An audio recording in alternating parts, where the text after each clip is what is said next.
Hello every one.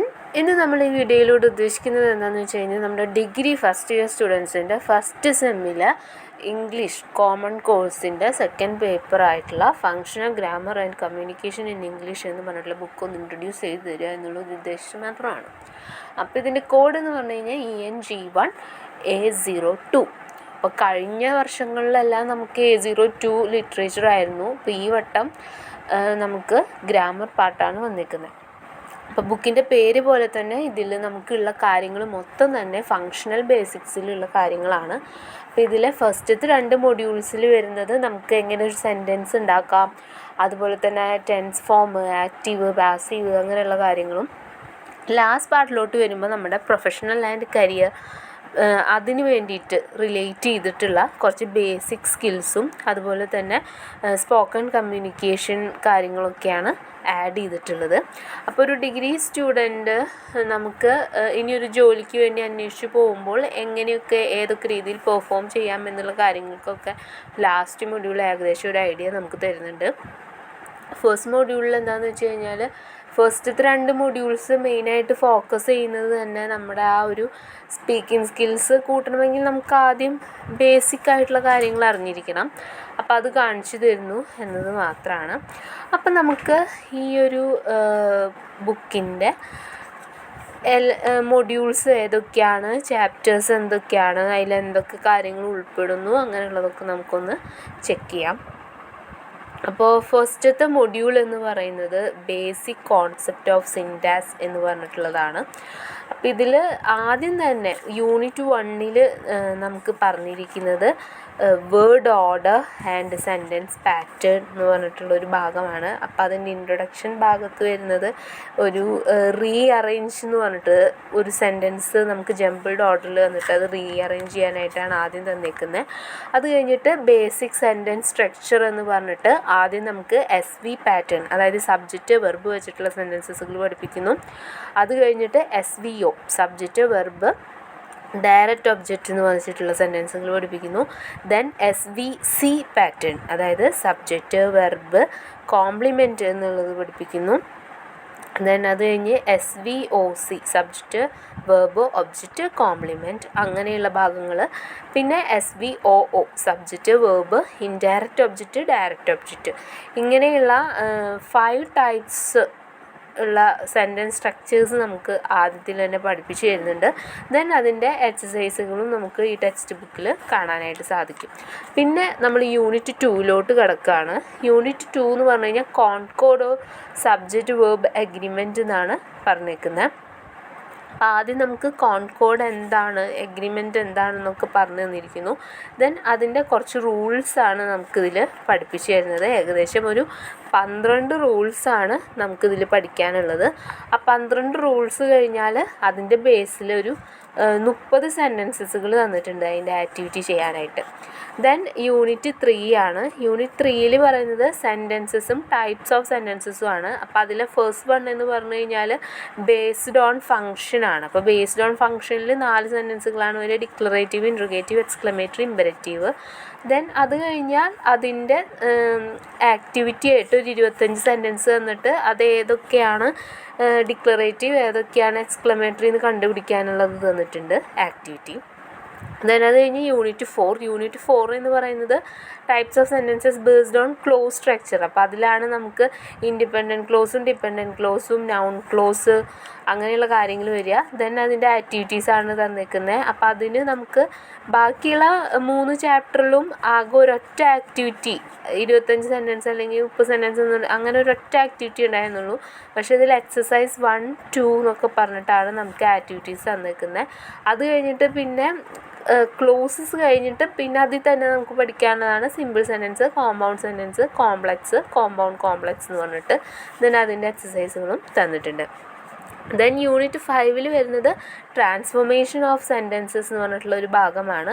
അപ്പോൾ അവിടെ വരുന്നത് ഡിക്ലറേറ്റീവ് സെൻറ്റൻസസ് എങ്ങനെയാണ് ഇൻട്രോഗേറ്റീവ് സെൻറ്റൻസ് ആയിട്ട് മാറുന്നത്, അതുപോലെ തന്നെ ക്വസ്റ്റ്യൻ ടാഗ് അങ്ങനെയുള്ള കാര്യങ്ങളൊക്കെ ഇതിൽ പഠിക്കുന്നു. പിന്നെ ഇമ്പരറ്റീവ് എങ്ങനെ അസർട്ടീവായിട്ട് മാറുന്നു, അങ്ങനെയുള്ള ഭാഗങ്ങളാണ്. അപ്പോൾ ഈസി ടു ഡിഫിക്കൾട്ടാണ് ഈ ഒരു ടെക്സ്റ്റ് ബുക്ക് എന്ന് വേണമെങ്കിൽ പറയാം. ഈസി ആയിട്ടുള്ള കാര്യങ്ങൾ ആദ്യം പഠിപ്പിച്ചിട്ട് നമുക്ക് ഡിഫിക്കൽട്ടിലോട്ട് കൊണ്ടുവരുന്നു.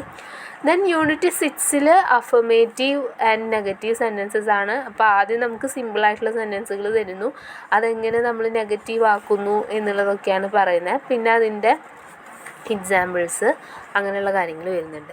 ദെൻ യൂണിറ്റ് 7 വരുന്നത് കണക്റ്റീവ്സ് ആണ്. അപ്പോൾ കണക്റ്റീവ്സ് ഏതൊക്കെയാണെന്ന് ആദ്യം നമുക്ക് പറഞ്ഞു തരുന്നുണ്ട്. Conjunctions, adverb, preposition. ദെൻ അതും എല്ലാം ഡീറ്റെയിൽ ആയിട്ട് നമുക്ക് പഠിക്കാനുണ്ട്.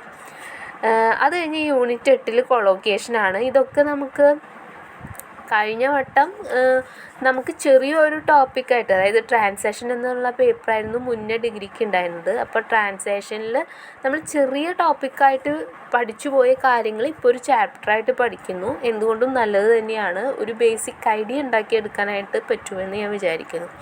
അപ്പോൾ സ്ട്രോങ് കൊളോക്കേഷൻസ് ഏതൊക്കെയാണ്, ബിസിനസ് കൊളോക്കേഷൻ ഏതൊക്കെയാണ്, അഡ്ജക്റ്റീവ്സ്, നൗൺസ്, വെർബ് നൗൺസ് അങ്ങനെയുള്ള കാര്യങ്ങളൊക്കെ അതിൽ പഠിക്കുന്നുണ്ട്.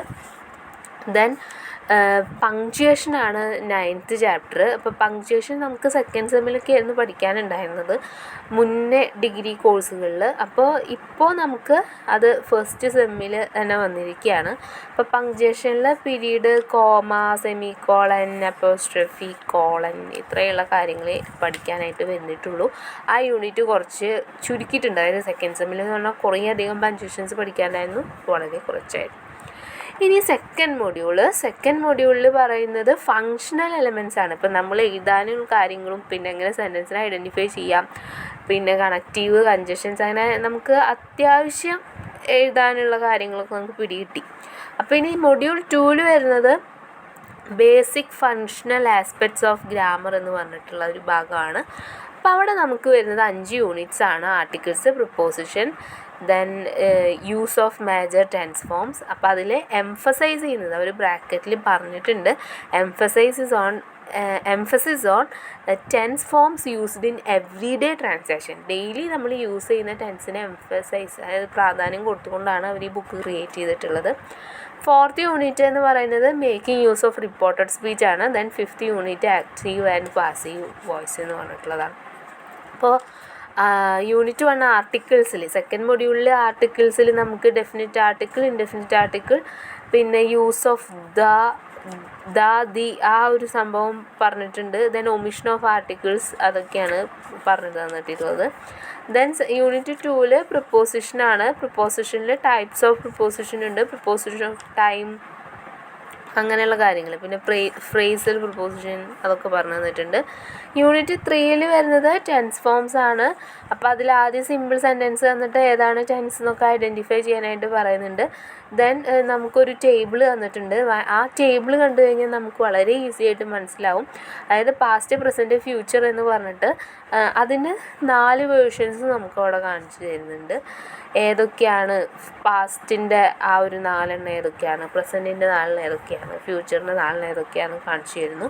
പിന്നെ simple present, present progressive, present perfect, present perfect progressive, past perfect, simple future tense അങ്ങനെയുള്ളത് മാത്രമേ ഇവിടെ പഠിക്കാനുള്ളൂ. ആവശ്യമില്ലാണ്ട് വാരി വലിച്ച് എല്ലാ ടെൻസും പഠിക്കേണ്ടെന്ന് വിചാരിച്ചിട്ട് ആ ഒരു പോർഷനും അവർ ചുരുക്കിയിട്ടുണ്ട്. ഇനി അടുത്തത് unit 4 direct and indirect speech എന്നാണുള്ളത്. അപ്പോൾ ഈ ഡയറക്റ്റ് ആൻഡ് ഇൻഡയറക്റ്റ് സ്പീച്ചിൽ നമുക്ക് ആദ്യം ഒരു കോൺവെർസേഷൻ തന്നിട്ട്, ഈസി കോൺവെർസേഷൻ തന്നിട്ട് നമുക്കതെങ്ങനെ മാറ്റാം എന്നുള്ളതിൻ്റെ ഒരു രൂപം ജസ്റ്റ് പറഞ്ഞു തന്നിട്ടുണ്ട്. പിന്നെ ഒരു ടേബിൾ പോലെ ആക്കിയിട്ട് ഓരോ ടെൻസും അതിൻ്റെ ഡയറക്റ്റ് സ്പീച്ചും പിന്നെ അതിൻ്റെ റിപ്പോർട്ടഡ് സ്പീച്ചും ഇവർ തന്നെ എഴുതി നമുക്ക് വ്യക്തമാക്കി തരുന്നുണ്ട്. അപ്പോൾ ഏതൊരു കുട്ടിക്കും ഒരു ട്യൂട്ടറുടെ സഹായമില്ലാതെ തന്നെ നമുക്ക് ഈ ഒരു ബുക്ക് പഠിച്ചെടുക്കാൻ സാധിക്കും. അപ്പോൾ അത്രയും സിമ്പിളായിട്ടാണ് ഈ വട്ടം ഇറക്കിയിരിക്കുന്നത്. ഇനി next yes or no questions, question word questions, അതൊക്കെ എങ്ങനെ ഇൻഡയറക്റ്റ് ആക്കാം എന്നുള്ളതൊക്കെ ഈ ഒരു യൂണിറ്റ് 4 ദെൻ യൂണിറ്റ് 5 എന്ന് പറയുന്നത് ആക്റ്റീവ് ആൻഡ് പാസീവ് വോയിസ് ആണ്. അപ്പോൾ അതിൽ തന്നെ ആദ്യം ഒരു പാസേജ് തന്നിട്ട് വേർഡ് ഓർഡറൊക്കെ വെച്ചിട്ടാണ് നമുക്കത് പഠിപ്പിച്ച് തരുന്നത്. പിന്നെ നമുക്ക് ഇതേപോലെ ടേബിള്, ഞാൻ പറഞ്ഞു ടേബിൾ ഭയങ്കര ഹെൽപ്ഫുൾ ആവുമെന്ന്. അപ്പോൾ ടേബിളൊക്കെ വെച്ചിട്ട് എങ്ങനെ പഠിക്കാം എന്നുള്ളതൊക്കെ ഭയങ്കര ഡീറ്റെയിൽ ആയിട്ട് തന്നെ പറഞ്ഞു തരുന്നുണ്ട്. ഇനി യൂണിറ്റ് അങ്ങനെ ഈ ഒരു മൊഡ്യൂൾ 2 ഇവിടെ അവസാനിക്കുകയാണ്. മൊഡ്യൂൾ 2 നമുക്ക് 5 യൂണിറ്റ്സ് ആണ് വരുന്നത്. ഇനി മൊഡ്യൂൾ 3 ആണ്. മൊഡ്യൂൾ 3 നമുക്ക് കമ്മ്യൂണിക്കേഷൻ എന്നുള്ള ഭാഗം സ്റ്റാർട്ട് ചെയ്യുന്നു. സ്കിൽസ് ഫോർ കമ്മ്യൂണിക്കേഷൻ അവിടെയാണ് സ്റ്റാർട്ട് ചെയ്യുന്നത്. അപ്പോൾ ഫസ്റ്റത്തെ വരുന്നത് ഇൻട്രൊഡക്ഷൻ എന്ന് പറഞ്ഞിട്ട് എന്താണ് കമ്മ്യൂണിക്കേഷൻ എന്ന് നമുക്ക് പറഞ്ഞു തരുന്നുണ്ട്. അത് കഴിഞ്ഞിട്ട് മാത്രമേ യൂണിറ്റ് 1 എന്ന് പറഞ്ഞിട്ട് aspects of formal communication start ചെയ്യുന്നുള്ളൂ. അപ്പോൾ അതിൽ ആദ്യം അണ്ടർസ്റ്റാൻഡിങ് കമ്മ്യൂണിക്കേഷൻ പറയുന്നു, കമ്മ്യൂണിക്കേഷൻ എന്നുള്ള വാക്ക് എങ്ങനെ വന്നു, പിന്നെ പ്രോസസ്സ് ഓഫ് കമ്മ്യൂണിക്കേഷൻ എങ്ങനെയാണ്, അതിൻ്റെ ആ സ്റ്റെപ്സ് എങ്ങനെയാണ് എന്നൊക്കെ നമുക്ക് പറഞ്ഞു തരുന്നുണ്ട്. അത് കഴിഞ്ഞ് unit 2 formal and informal communication എന്താണെന്ന് പറഞ്ഞിരുന്നു. ഫോർമൽ കമ്മ്യൂണിക്കേഷൻ എന്ന് പറഞ്ഞാൽ എന്താണ്, ഇൻഫോർമൽ എന്ന് പറഞ്ഞു കഴിഞ്ഞാൽ എന്താണ്, പിന്നെ അതിൽ എന്തൊക്കെ കാര്യങ്ങൾ ഉൾപ്പെടും അതൊക്കെ പറയുന്നുണ്ട്. പിന്നെ എങ്ങനെയാണ് ഫോർമലായിട്ടും ഇൻഫോർമലായിട്ടും സംസാരിക്കുക എന്നുള്ളതിൻ്റെ ഒരു കോൺവെർസേഷൻ ഒരു ടേബിൾ രൂപത്തിൽ കൊടുത്തിട്ടുണ്ട്. ദെൻ അതിൻ്റെ ബേസിൽ തന്നെ ആക്ടിവിറ്റീസും അവിടെ വരുന്നുണ്ട്. പിന്നെ അങ്ങനെ ഒരു 5-6 ആക്ടിവിറ്റിയോളം ആ ഒരു ചാപ്റ്ററിൽ വരുന്നുണ്ട്. ദെൻ അടുത്തത് വരുന്നത് യൂണിറ്റ് 3 ബാരിയേഴ്സ് ടു കമ്മ്യൂണിക്കേഷനാണ്. അപ്പോൾ ബാരിയേഴ്സ് എന്ന് പറഞ്ഞാൽ തടസ്സങ്ങൾ എന്നാണ്. അപ്പോൾ ബാരിയേഴ്സ് ടു കമ്മ്യൂണിക്കേഷനിൽ intrapersonal barriers, interpersonal barriers, organisational barriers, verbal barriers, non verbal barriers എന്നുള്ള ഭാഗങ്ങളെല്ലാം വരുന്നുണ്ട്. അപ്പോൾ ഇതിൽ തിയറി കുറച്ചും കൂടി അധികമുണ്ട് എന്നെനിക്ക് തോന്നി. അതായത് കമ്മ്യൂണിക്കേഷൻ്റെ കാര്യത്തിൽ തിയറി പാർട്ട് കുറച്ചുണ്ട്. ദെൻ അടുത്തത് യൂണിറ്റ് 4 എന്ന് പറയുന്നത് preparation of minutes four meeting എന്ന് പറഞ്ഞിട്ടാണ്. അപ്പോൾ അതിൽ ഫോർമൽ മീറ്റിങ്ങിൽ അജണ്ട, മീറ്റിംഗ്, മിനിറ്റ്സ് എന്നാണ് പറയുന്നത്. അപ്പോൾ എങ്ങനെയാണ് നമ്മൾ എഴുതേണ്ടത് എന്നുള്ളത് വളരെ കൃത്യമായിട്ട് പറഞ്ഞു തരുന്നു. ദെൻ യൂണിറ്റ് 5 വരുന്നത് റൈറ്റിംഗ് മെമ്മോസ് എന്ന് പറഞ്ഞിട്ടുള്ളൊരു യൂണിറ്റാണ്. ആകെ ഒരു പേജാണ് ആ ഒരു യൂണിറ്റ് ഉള്ളത്. ഒരു പാരഗ്രാഫിൽ എല്ലാ കാര്യങ്ങളും ഒതുക്കുന്നു. ദെൻ 2 ക്വസ്റ്റ്യൻ ഉണ്ട്, പ്രിപ്പയർ മെമ്മോ എന്ന് പറഞ്ഞിട്ട്.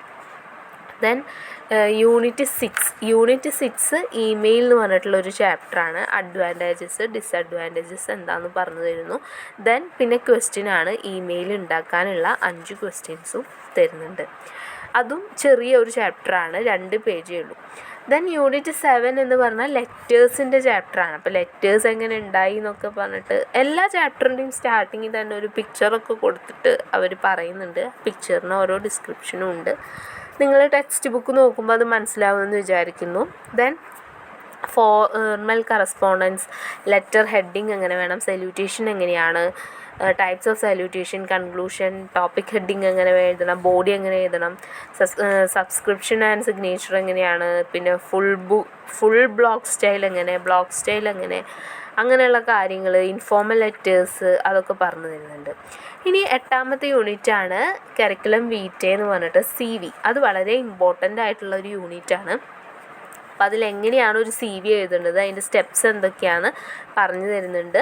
ദെൻ അപ്ലിക്കേഷൻ ലെറ്റർ വെക്കണമല്ലോ അതിൻ്റെ കൂടെ, അതെങ്ങനെ എഴുതണമെന്നും പറഞ്ഞു തരുന്നു. അതിൻ്റെ ഒരു സാമ്പിൾ ടെക്സ്റ്റ് ബുക്കിൽ തന്നെ കൊടുത്തിട്ടുണ്ട്. അപ്പോൾ ഇതായിരിക്കും നമുക്ക് എന്തായാലും ഒരു എസ്സേയുടെ ഭാഗത്ത് പ്രതീക്ഷിക്കാൻ പറ്റുന്ന ഒരു ക്വസ്റ്റ്യൻ. ഇനി അടുത്തത് യൂണിറ്റ് 9 ആണ്, proposals and statement of purpose. അപ്പോൾ ഈ സ്റ്റേറ്റ്മെൻറ്റ് ഓഫ് പേർപ്പസ് SOP അത് ഉൾപ്പെടുത്തിയത് എന്തുകൊണ്ടും നന്നായി എന്നേ ഞാൻ പറയുള്ളൂ. കാരണം നമുക്ക് എബ്രോഡ് പോകുന്ന സ്റ്റുഡൻസിനൊക്കെ SOP എഴുതാൻ വരാണ്ട് കുറേ പേര് നമ്മളുടെ അടുത്ത് വരാറുണ്ട്. അപ്പോൾ അങ്ങനെയുള്ളൊരു കുട്ടികൾക്ക് കൂടി അതും കൂടി മുൻകണ്ടുകൊണ്ടായിരിക്കണം ഈ ഒരു സ്റ്റേറ്റ്മെൻറ്റ് ഓഫ് പേർപ്പസ് ഇതിൽ ഉൾപ്പെടുത്തിയത്. അപ്പോൾ അതിൻ്റെ സ്റ്റെപ്സും കാര്യങ്ങളും ഒക്കെ തിയറി പാർട്ടാണ് ഇവിടെ എഴുതി വെച്ചേക്കുന്നത്. തിയറി പാർട്ടല്ല, ഒരു SOPയുടെ മോഡലാണ് അവരവിടെ കൊടുത്തിരിക്കുന്നത്. Then unit 10 റിവ്യൂസാണ്. ഇപ്പോൾ റിവ്യൂസിലെ ഫിലിം റിവ്യൂ, നമുക്ക് എസ്സേക്ക് പ്രതീക്ഷിക്കാമെന്ന് ഞാൻ വിചാരിക്കുന്നു. അപ്പോൾ അതെങ്ങനെയാണ് റിവ്യൂ എഴുതേണ്ടത്, അതിൻ്റെ ഓരോ സ്റ്റെപ്പുകളും കൊടുത്തിട്ടുണ്ട്. Intro, plot, description, analysis, conclusion എന്നൊക്കെ പറഞ്ഞിട്ട്. ദെൻ ബുക്ക് റിവ്യൂൻ്റെയും അതുപോലെ കൊടുത്തിട്ടുണ്ട്. ദെൻ യൂണിറ്റ് 11 എന്ന് പറയുന്നത് കേസ് സ്റ്റഡീസാണ്. ഇപ്പോൾ കേസ് സ്റ്റഡിയുടെ സിറ്റുവേഷൻ എങ്ങനെയാണ്, പിന്നെ ഓരോ കാൻഡിഡേറ്റും എങ്ങനെ എഴുതുന്നുള്ളതിൻ്റെ എക്സാമ്പിളും കൊടുത്തിട്ടുണ്ട്. ദെൻ യൂണിറ്റ് 12 എന്ന് പറയുന്നത് ഗ്രൂപ്പ് ഡിസ്കഷനാണ്. ഓർഗനൈസേഷൻ ലെവലിൽ എങ്ങനെ നമ്മൾ ഗ്രൂപ്പ് ഡിസ്കഷൻ ചെയ്യുന്നു, അഡ്മിഷൻ ലെവലിൽ എങ്ങനെയാണ് നമ്മൾ ചെയ്യുക, അതുപോലെ പേഴ്സണാലിറ്റി ട്രെയ്റ്റ്സ് എന്തൊക്കെയാണ്, സ്കിൽസ് എന്തൊക്കെയാണ് ജി ഡിയിലുള്ളത്, പിന്നെ don'ts and dos in G D, പിന്നെ case study based on discussion, അങ്ങനെയുള്ള കാര്യങ്ങളൊക്കെ ഇതിൽ കൊടുത്തിട്ടുണ്ട്. എന്തുകൊണ്ടും യൂസ്ഫുൾ ആയിട്ടുള്ള കാര്യങ്ങൾ തന്നെയാണ്. ദെൻ യൂണിറ്റ് 13 അതിൽ വരുന്നത് പ്രസൻറ്റേഷൻ സ്കിൽസാണ്. അപ്പോൾ പ്രസൻറ്റേഷൻ സ്കിൽസിൽ ആൻ ഔട്ട്ലൈൻ ഫോർ പ്രസൻറ്റേഷൻ എന്ന് പറഞ്ഞിട്ട് ഇൻട്രൊഡക്ഷൻ, ബോഡി, കൺക്ലൂഷൻ, അതിലെന്തൊക്കെ കാര്യങ്ങൾ എഴുതണം, ഇതെല്ലാം വളരെ ഡീറ്റെയിൽ ആയിട്ട് തന്നെ കൊടുത്തിട്ടുണ്ട്. പിന്നെ യൂസ് ഓഫ് വിഷ്വൽ എയ്ഡ്സ്, പിന്നെ മേക്കിംഗ് ദ പ്രസൻറ്റേഷൻ, എങ്ങനെയാണ് പ്രസൻറ്റേഷൻ ഉണ്ടാക്കേണ്ടത്, പ്രാക്ടീസിങ് ടിപ്സ്, പിന്നെ ജസ്റ്റേഴ്സ്, മൂവ്മെൻറ്റ് എങ്ങനെ വേണം, നമ്മുടെ ഫേഷ്യൽ അനിമേഷൻ എങ്ങനെയായിരിക്കണം, വോയിസ് എങ്ങനെയായിരിക്കണം എന്നൊക്കെ കൊടുത്തിട്ടുണ്ട്. Dos and don'ts in presentation, അങ്ങനെ ഓരോ കാര്യങ്ങളും നമുക്ക് വളരെ ഡീറ്റെയിൽ ആയിട്ട് തന്നിട്ടുണ്ട്. ദെൻ ഈ ബുക്കിൻ്റെ ലാസ്റ്റ് പേജിൽ നമുക്ക് ഒരു റിസോഴ്സസ് സൈറ്റഡ് എന്ന് പറഞ്ഞിട്ട് ഒരു വലിയ റെഫറൻസ് ലിസ്റ്റ് തന്നെ കൊടുത്തിട്ടുണ്ട്. പിന്നെ ഇതിൻ്റെ ബാക്കിൽ നമുക്കൊരു സാമ്പിൾ ക്വസ്റ്റ്യൻ പേപ്പറും ഒരു മോഡൽ ക്വസ്റ്റ്യൻ പേപ്പറും അവർ ഇൻക്ലൂഡ് ചെയ്തിട്ടുണ്ട്. അപ്പോൾ ഇതിൽ സെക്ഷൻ എയിൽ നമുക്ക് വരുന്നത് 2 മാർക്കിൻ്റെ ക്വസ്റ്റ്യൻസാണ് അവർ ആഡ് ചെയ്തേക്കുന്നത്, 12 ക്വസ്റ്റ്യൻസ്, സീലിംഗ് 20 വെച്ചിട്ട്. ദെൻ സെക്ഷൻ ബിയിൽ നമുക്ക് 13 മുതൽ 19 വരെയുള്ള 5 മാർക്കിൻ്റെ ക്വസ്റ്റ്യൻസാണ്. അപ്പോൾ അതിൽ വന്നിട്ടുള്ള ക്വസ്റ്റ്യൻസ് ഇൻഡയറക്റ്റ് സ്പീച്ച് വന്നിട്ടുണ്ട്, പങ്ക്ച്വേറ്റ് വന്നിട്ടുണ്ട്, പിന്നെ ബാരിയേഴ്സ് ഓഫ് കമ്മ്യൂണിക്കേഷൻ എഴുതാൻ വന്നിട്ടുണ്ട്, പിന്നെ നമുക്കൊരു ഇമെയിൽ പറഞ്ഞിട്ടുണ്ട്. Then film review prepare an agenda and minutes, അങ്ങനെ ഒരു ക്വസ്റ്റ്യൻ വന്നിട്ടുണ്ട്. ദെൻ പ്രസൻറ്റേഷൻ പ്രിപ്പയർ ചെയ്യാൻ പറഞ്ഞിട്ടുണ്ട്. ദെൻ ഫോർമൽ ഇൻഫോർമൽ കമ്മ്യൂണിക്കേഷനെ കുറിച്ച് ചോദിച്ചിട്ടുണ്ട്.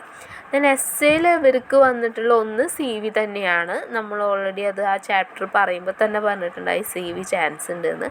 പിന്നെ വന്നിട്ടുള്ളത് GD ആണ്, ഗ്രൂപ്പ് ഡിസ്കഷനും റിപ്പോർട്ടും ചോദിച്ചിട്ടുണ്ട്.